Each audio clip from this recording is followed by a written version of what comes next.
మేము ఇక్కడ కృష్ణ బేసిన్ నుంచి పాలమూరు రంగారెడ్డి పూర్తి చేసుకుంటాం, ఎందుకంటే పర్మిషన్స్ ప్రాబ్లం అవుతాయి కాబట్టి. కూడబలుకుని చేసుకున్నదే కదా ఇది. ఖచ్చితంగా ఇరు రాష్ట్రాల ప్రజల అవసరాలు ప్రయోజనాలు దృష్టి పెట్టి చేసుకున్నదే కదా. ఖచ్చితంగా. ఇప్పుడు మీకు అనే అర్హత ఎక్కడి నుంచి వస్తుంది? అప్పుడు ఒప్పుకున్నారు కదా పట్టిసీమకి మీరే. పోలవరానికి ఫెసిలిటేట్ చేయడానికి 7 మండలాలు కలిపిన కేసీఆర్ గారి అందులో డౌటే లేదు. ఇక్కడ ఏంటి అంటే ఇక్కడ మెయిన్గా గోదావరి నీళ్లు తీసుకెళ్తున్నారు, పోలవరం కట్టుకున్నారు, పోలవరం నుంచి తీసుకెళ్లారు ఆంధ్ర వాళ్ళు అనుకుందాం. తెలంగాణకి ఏంటి నష్టం? అది తెలంగాణ ఎంత వాడుకున్నా ఎవరు అభ్యంతరం చెప్పరు కదా. డెఫినెట్ గా పైన ఉన్న కృష్ణా నీళ్లు కనుక తరలించకపోతే డెఫినెట్ గా తెలంగాణ అడ్డుకోవచ్చు. కానీ గోదావరి నీళ్లు అట్లా లేదు. అందుకని గోదావరి మీద ఆయన చంద్రబాబు నాయుడు కాన్సన్ట్రేట్ చేశాడు. అక్కడి నుంచి తీసుకెళ్ళి పోలవరం నుంచి తీసుకెళ్ళి బనకచెర్ల తీసుకెళ్ళి ఆ ప్రాజెక్ట్ అంతా సపరేట్ కృష్ణా బేసిన్లో అవతలు కలుపుకోవటానికి. ఆ నీళ్ల విషయానికి సంబంధించి ఇక్కడ మొత్తం ఏ గవర్నమెంట్ ఉన్నా అండి, అంటే కాంగ్రెస్ ఉన్నా బీఆర్ఎస్ ఉన్నా ఎవరున్నా కానీ ఒక రాష్ట్ర ప్రభుత్వం ఏదన్నా ఒక ప్రాజెక్టు తలపెట్టి ముందరికి తీసుకెళ్తుంటే ఆపటానికి అవకాశం లేదు. ఏదో ఒక విధంగా చేసి వాళ్ళు కట్టుకుంటారు. అది మనం కాళేశ్వరం చూసుకున్నా ఏం చూసుకున్నా కూడా ఛత్తీస్గఢ్ ఒరిస్సా చాలా అభ్యంతరం అవన్నీ ఆగలేదుగా అని ముందరికి వెళ్తూనే ఉన్నాయి.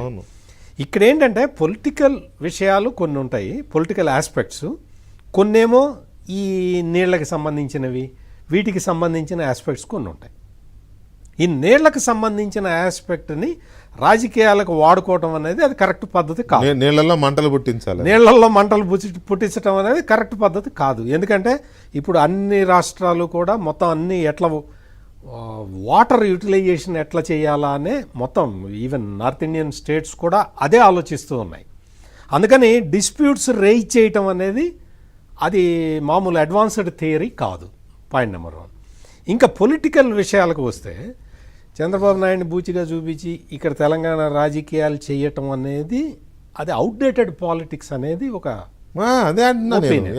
అది అవుట్డేటెడ్ పాలిటిక్స్. ఎందుకంటే ఇంకా నువ్వు ఆంధ్రాకి వ్యతిరేకంగా మాట్లాడటం వల్ల లేదు, ఇప్పుడు సడన్గా వచ్చేసి ఆంధ్ర పేడ బిర్యానీ అని ఇటువంటి మాటలు మాట్లాడటం వల్ల ప్రయోజనం ఉండదు. మాట్లాడడం లేదు అంటే చెప్తున్నా, అంటే నేను ఎగ్జాంపుల్ చెప్తున్నా. ఇప్పుడు ఆంధ్ర ప్రజల్ని ఇన్సల్ట్ చేయటం అదంతా అయిపోయింది.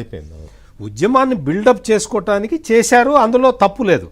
తెలంగాణ ప్రజల ఆకాంక్ష నెరవేర్చడానికి స్ట్రాటజీస్ ఉంటాయి మాకు అన్నారు, స్ట్రాటజీస్ వేశారు. కానీ ఇప్పుడు స్ట్రాటజీస్ మార్చుకోవాల్సిన అవసరం ఉంది. అడ్వాన్స్డ్ పాలిటిక్స్ చేసుకోవాల్సిన అవసరం ఉంది. ఇక్కడ మీకు తెలంగాణలో కాంగ్రెస్ ప్రభుత్వం అధికారంలో ఉన్న సమయంలో మీరు అక్కడ స్టాలిన్ మీటింగ్ పెడితే మీరు కేటీఆర్ని పంపించారు.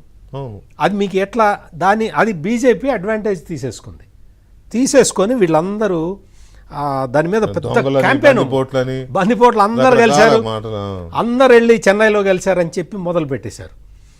అది చాలా డిసడ్వాంటేజ్ బీఆర్ఎస్ పార్టీకి. కేటీఆర్ చెన్నై వెళ్ళటం అనేది నాకు తెలిసి it is a political mistake, it is a blunder. వాళ్ళు అక్కడికి వెళ్ళి మాట్లాడటం అనేది చాలా హర్ట్ చేస్తున్నది ఇక్కడ. ఎందుకు అంటే కాంగ్రెస్ పార్టీ అధికారంలో ఉన్నది.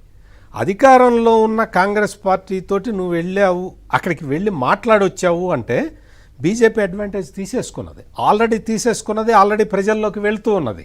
కానీ ఆ విషయంలో పొలిటికల్గా అడ్వాంటేజ్ అనే విషయం పక్కన పెడితే ఒక నేషనల్ ఇష్యూ కాబట్టి దీని మీద మనం ఫైట్ చేయాలని అనుకున్నప్పుడు అంటే తెలంగాణలో బీజేపీ దాన్ని అడ్వాంటేజ్ గా మలుచుకుంది. తెలంగాణ వరకు అడ్వాంటేజ్ తీసుకుంది నా పాయింట్. తెలంగాణ వరకు బీజేపీ వీళ్ళిద్దరు కలిసిపోయారు అనేది బీజేపీ అడ్వాంటేజ్ తీసుకుంది. కానీ కొంచెం లాజికల్ గా ఐడియాలజికల్ గా ఆలోచించే వాళ్ళు ఇది జనైన్ ప్రాబ్లమే కదా, ఇలా చేస్తే ఇలా నష్టం కదా, అందుకే ఏ పార్టీ ఆ పార్టీ ఎవరి సిద్ధాంతాలు వాళ్ళ అయినా కూడా వీళ్ళు ఒక ఫోరంగా ఏర్పడుతున్నారు అనుకుంటారు. అది పెద్ద తప్పు కాదేమో.